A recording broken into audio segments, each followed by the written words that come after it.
বন্ধুরা, আজ আমরা জানব ইরান কতটুকু শক্তিশালী,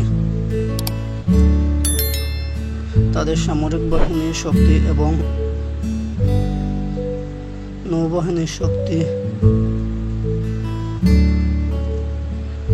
মধ্যপ্রাচ্যে থাকা তাদের প্রক্সি বাহিনী সম্পর্কে।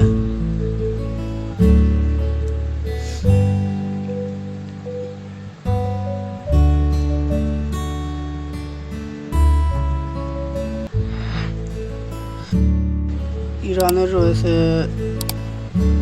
জাগ্রাস পর্বতমালা,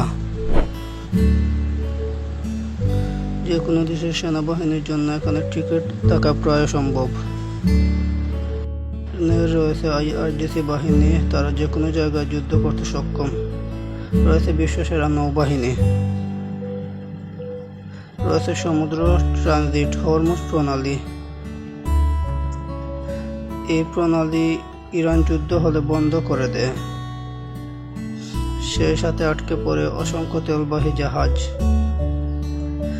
ইরানের রয়েছে মধ্যপ্রাচ্যে অসংখ্য প্রক্সি বাহিনী, সেটা দিয়ে ইরান যে কোনো দেশের সাথে যুদ্ধ চালাতে পারে।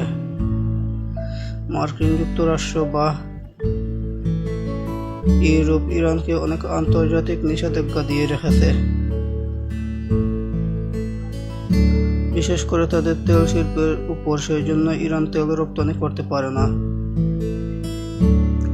মাঝে মধ্যে আমেরিকা তাদের বাহিনী দ্বারা ইরানে হামলা চালায়, ইরানের প্রক্সি বাহিনী সেটা প্রতিহত করে। ইরানের উপর পশ্চিমা দেশগুলোর নিষেধাজ্ঞার ফলে ইরানের তেল বেচা কেনা তেমন একটা হয় না। দেশটি গরিব, কিন্তু দেশটির নাগরিক খুবই একতাবদ্ধ। বর্তমানে এশিয়ার দেশ চীনের সাথে দেশটির ভালো সম্পর্ক রয়েছে। চীন ইরানের কাছ থেকে তেল কিনে পশ্চিমা নিষেধাজ্ঞা তোয়াক্কা না করে, আর ইরানকে কাঁচামাল সরবরাহ করে।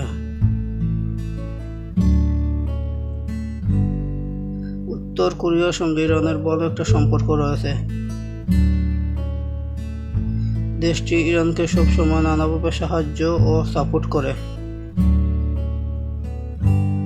যেমনটা আগেই বলেছি, দেশটির জনগণ একতাবদ্ধ হওয়ায় দেশটিকে হারানো প্রায় সম্ভব।